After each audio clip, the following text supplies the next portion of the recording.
यानी आपने खुदा के वजूद को इनकार कर दिया, तो उसकी वजह क्या थी वो बताइए। देखिए मतलब मेन वजह तो देखिए, पहले तो मैं मुसलमान था तो लिहाजा कुछ मतलब मानना ही है, कोई ऑप्शन ही नहीं है। तो जब मैं इस्लाम छोड़ दिया उसके बाद भी मैं कुछ अर्से तक के मानता था खुदा को, मैं डीएस्ट था। फिर मैं तो इतनी सारी सफरिंग है दुनिया में, उसकी जो रीजन देते हैं लोग, क्रिश्चियन हो या मुसलमान हो या कोई भी हो मजहबी लोग, तो वो उन लोग तो जस्टिफाई करते, पर वो मेरे नजदीक तसल्ली बख्श नहीं थी। तो मैंने ये ही कंक्लूजन किया कि दुनिया में सफरिंग इसलिए है क्योंकि कोई इस दुनिया का कोई निगहबान नहीं है, इस दुनिया को कोई मतलब इसको चला नहीं रहा है, कोई देख रेख नहीं कर रहा है। मैं ये पूछना चाह रहा हूँ कि आप मुझे एक लॉजिकल नेसेसिटी दिखाएं कि सफरिंग के होने की वजह से कोई निगहबान नहीं होगा। इसके अंदर एक लॉजिकल नेसेसिटी दिखाएं कि सफरिंग है तो उसका लॉजिकल कंक्लूजन है, डेफिनेटिव लॉजिकल कंक्लूजन है कि कोई उसका निगहबान नहीं होगा, आप एस्टैब्लिश कर दें। या इसका उल्टा कर लें कि निगहबान होगा लिहाजा नेसेसरीली सफरिंग नहीं होगी। या तो फिर वो निगहबान जो है वो मतलब वो अपने हवास में नहीं है कि वो इतनी सफरिंग होने दे रहा है। ये भी हो सकता है। नहीं, बात ये नहीं है।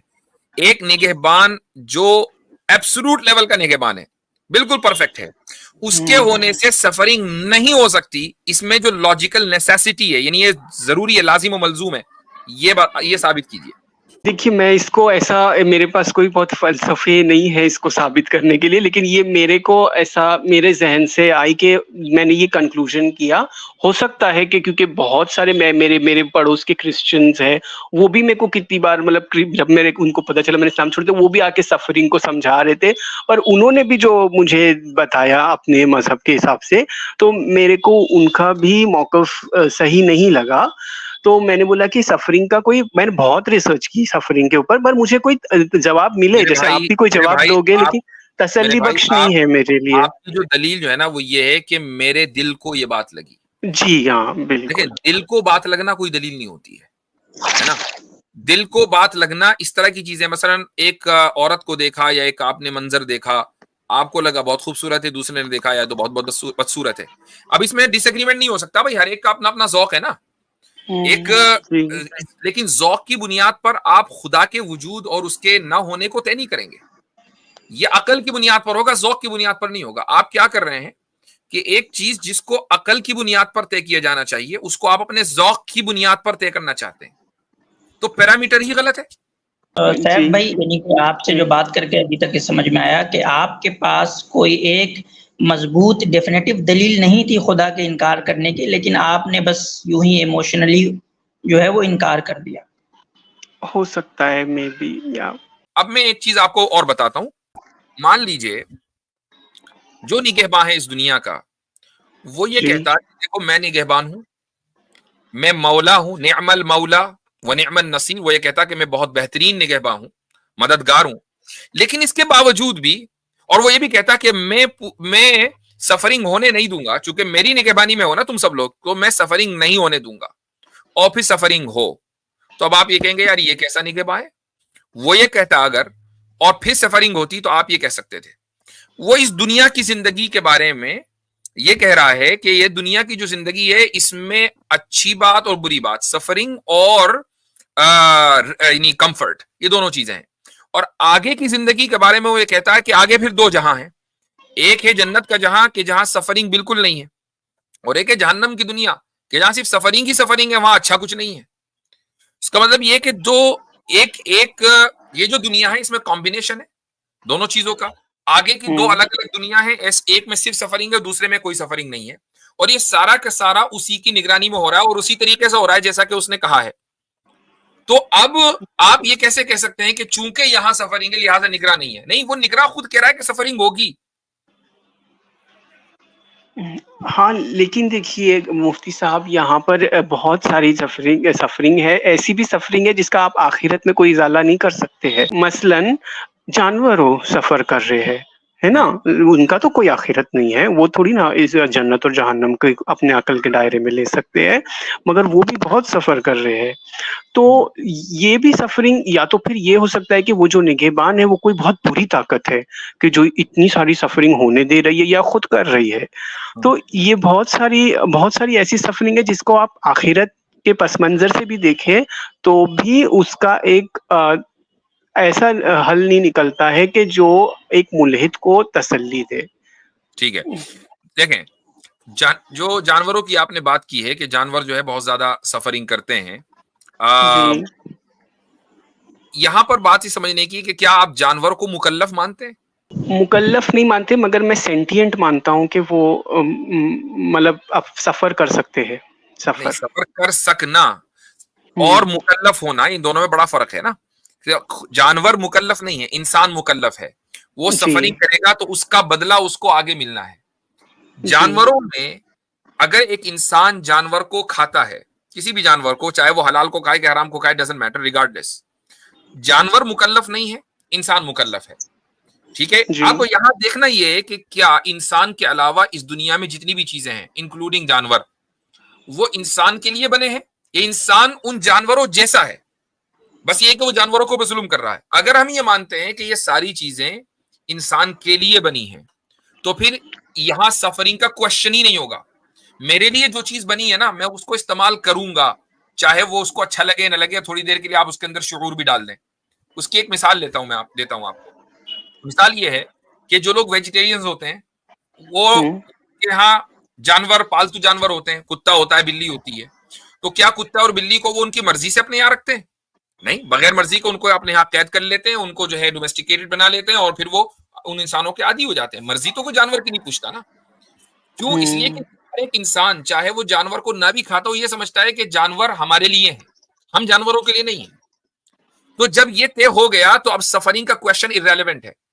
सफरिंग का क्वेश्चन सिर्फ और सिर्फ उसके लिए है कि जिसको खुशी महसूस होती हो, जिसको अच्छा लगता हो। ठीक है, आप जानवरों का ये तो देख रहे हैं कि हाँ भाई जानवरों में पेन है, लेकिन क्या कभी आपने किसी जानवर को देखा है कि बड़ा खुशनुमा मंजर देखकर वो एकदम कहने लगे एक दूसरे जानवर से, भाई क्या जबरदस्त मंजर है, बड़ा मजा आ रहा है, बारिश हो रही है आज, तो क्या कहने? नहीं, ये जो एस्थेटिक जो सेंस है ना, ये सिर्फ इंसान के अंदर है। अच्छा लगना ये इंसान के अंदर है। जानवर सिर्फ दो चीजें जानता है, 2-3 चीजें। मुझे भूख लग रही है, मुझे शिकार करना है, और इंसान जानवर को अगर उसको रिप्रोडक्शन करना है तो रिप्रोडक्शन करना है। बस 2-3 चीजें हैं। सर्वाइवल है। इंसान के यहाँ सर्वाइवल से ऊपर उठकर अच्छाई और बुराई का कॉन्सेप्ट है। तो इससे साबित हुआ कि जानवर इंसान के लिए बना है। सफरिंग का क्वेश्चन जानवर के कॉन्टेक्स्ट में रेलेवेंट है, इंसान के कॉन्टेक्स्ट में रेलेवेंट है। जी, तो अगर कोई जानवर को कोई बहुत बुरी बीमारी लाहक हो गई और वो सफर कर रहा है, तो यानी वो वेस्ट है उसकी सफरिंग, राइट? एक सवाल ये है कि आप ये समझते हैं कि जो पेन है, जिसको आप सफरिंग बोल रहे हैं, वो पेन ही है ना बेसिकली? जी। तो वो नेसेसरीली इमोरल होता है? मॉरल इमोरल नहीं, मैं एक अपना मेरा मोरालिटी को लेकर पर्सपेक्टिव नहीं है, मैं ऑब्जेक्टिव मोरालिटी को नहीं मानता, तो इसलिए मैं खराब समझते हैं, अच्छा समझते नहीं हैं? मैं सफरिंग को, देखिए इसको अच्छा ही खराब नहीं, मगर मैं मानता हूँ कि इससे बहुत तकलीफ होती है जानदार को। तो तकलीफ होती है तो क्या वो अच्छा होती है, खराब होती है? मतलब आप किस बेस पे कह रहे हैं कि इसको मैं एक अच्छाई बुराई में नहीं डाल सकता शायद। मतलब मैं कह रहा हूँ कि ये सफर, फिर आप सफरिंग का आर्गुमेंट कैसे बना रहे हैं? अगर आप इसको जज ही नहीं, अच्छा या बुरा के इस कैटेगरी में बांट ही नहीं रहे सफरिंग को, एक्चुअली वो अच्छाई, देखिए अच्छाई बुराई की डिबेट में जाएंगे तो बहुत तवील डिबेट है वो, अच्छाई और बुराई। तो ये सवाल सफरिंग वो मेरा मतलब मैं जब देखता हूँ कि एक शेर जो है वो एक बकरी को चीर फाड़ के उसके बच्चों को भी खा लिया, ये सब क्या तो आपको प्रॉब्लम पता नहीं, लेकिन मेरा जहन उसे नाकाबिले कबूल मानता है। जी, क्यों आपके जहन के लिए काबिले कबूल क्यों नहीं है? मुझे बहुत वहशत लगती है उसमें। क्यों वहशत लगती है? क्योंकि इतना दर्द और इतना उसमें अजियत होती होगी वो जानवरों को। दर्द अजियत है तो आपको वहशत क्यों लगती है? पता नहीं, देखिए मैं इसका एक डेफिनेटिव जवाब तो नहीं है मेरे पास अभी आपका सवाल का, लेकिन मेरा जहन उसको कबूल नहीं करता किसी वजह से कि मैं मानता हूँ कोई जान, अगर मैं होता तो मैं ऐसा कुछ नहीं बनाता। अगर वो आप छोड़ दें, आप होते तो क्या करते? आप ये कि आपका जो ज़हन इसको कबूल नहीं कर रहा है किसी वजह से, आपने कहा, वो वजह क्या है? नहीं, मुझे यकीनन नहीं मालूम कि क्या वजह है, लेकिन मैं किसी तरीके से अपना ज़हन को मैं देखता भी नहीं हूँ ऐसे वीडियोज़ यूट्यूब पे कि मेरे को नहीं एक्सेप्ट कर पाते वो। और पता नहीं ज़्यादातर मुल्हिद जो है वो उन्हें भी ये एक बहुत बड़ा आर्गुमेंट लगता है कि एनिमल सफरिंग जो है ये खुदा। सैफ भाई, आपने देखा कि इस आर्गुमेंट के पीछे भी कोई रेशनल जस्टिफिकेशन नहीं है, that is pure an emotional thing. हो सकता है इमोशनल हो, क्योंकि human beings are emotional beings, so अगर कोई इमोशंस के बेसिस पर भी यस रैशनल भी है, तो ये भी हो सकता है कि कुछ कोई बहुत बुरी ताकत इस दुनिया को चला रही है।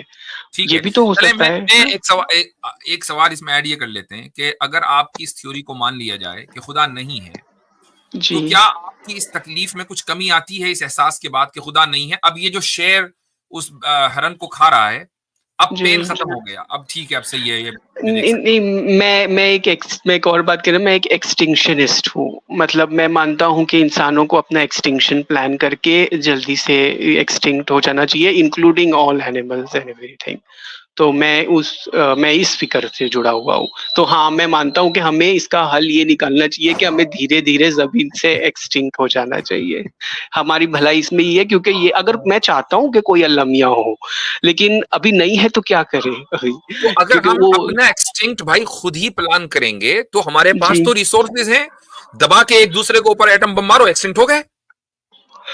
नहीं, एक गाइडेड और प्लान्ड एक्सटिंक्शन के एकदम प्लान्ड एक्सटिंक्शन है ये कि इतने बजकर इतने मिनट पर यहाँ एटम बम गिरेगा, उतने बजकर उतने मिनट पर वहां पर एटम बम गिरेगा। इससे बेहतर और क्या? यानी हमारे पास तो मुकम्मल प्लान मौजूद है। तो आप बताएं कि क्या आप न्यूक्लियर वॉर को सपोर्ट करते हैं for the sake of extinction? नहीं, मैं एक प्लानिटरी यूथेनेशिया, लाइक पूरे दुनिया को यूथनाइज, जियोसाइड करके जियो। अब देखिए, आपका मसला समझ गया। अब ये जो मसला है ना, वो मसला ये है कि आपकी जिंदगी में सिर्फ और सिर्फ सफरिंग है, आपके अपने ज़हन के एतबार से। Hold on, let me conclude. देखिए, मुझे कहने दीजिए प्लीज। जी, आपका मसला ये है कि खुदा हो या ना हो, आपने अपनी जिंदगी में सफरिंग और पेन को गालिब कर लिया है, और आप ये समझते हैं कि न सिर्फ मुझे, पूरी दुनिया को मर जाना चाहिए। मेरे भाई, आप एक साइकोलॉजिकल डिसऑर्डर का शिकार हैं। I am sorry to say that. क्यों बसालत भाई? जी बिल्कुल, मैं ये बात बिल्कुल, इवन दो कि इट साउंड्स फनी, मैं बिल्कुल बिगिनिंग में कहने वाला था हजरत कि अपने नाम के साथ आपने जो डॉक्टर लगाया हुआ है नहीं, टेम्पररी हटा दें जब भी इस तरह का कोई केस आया करे। और नंबर 2 ये कि हमने ये तो सुना था कि मुल्हिदीन जो है वो बात करते हैं यूटोपिया की, यहाँ तो एक इथोपिया वाला केस आ गया है बिल्कुल। इथोपिया होना चाहिए।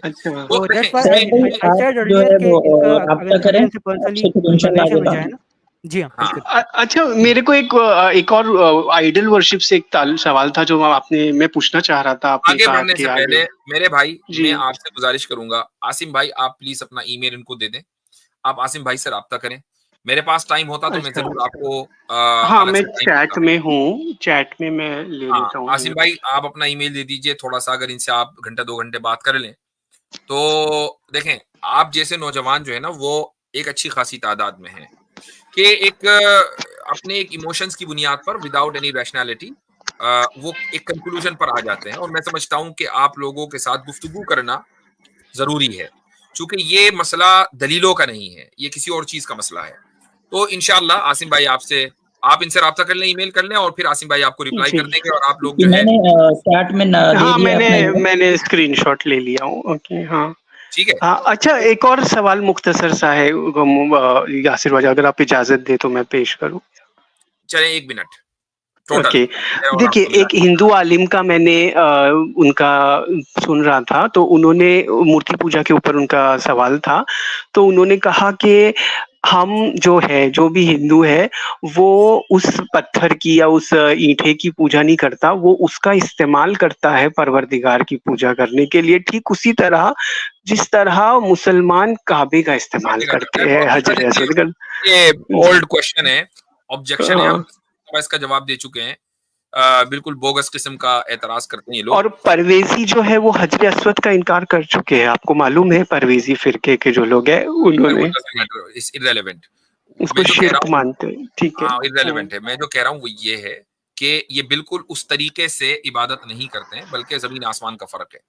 हमारे एतबार से अगर काबतुल्लाह वहां मौजूद ना हो, मसला खुदा ना खास्ता कोई उसको डिस्ट्रॉय कर दे, तो हम फिर भी उसी डायरेक्शन में किबला मानकर नमाज पढ़ रहे होंगे, ठीक है। और जो हिंदू हजरात हैं, मान लीजिए अगर किसी मूर्ति को तोड़ दिया जाए तो वो उनकी पूजा उस डायरेक्शन में नहीं होगी, उनकी पूजा उस वक्त तक रुकी रहेगी जब तक कि मूर्ति को दोबारा वहां स्थापित ना कर दिया जाए।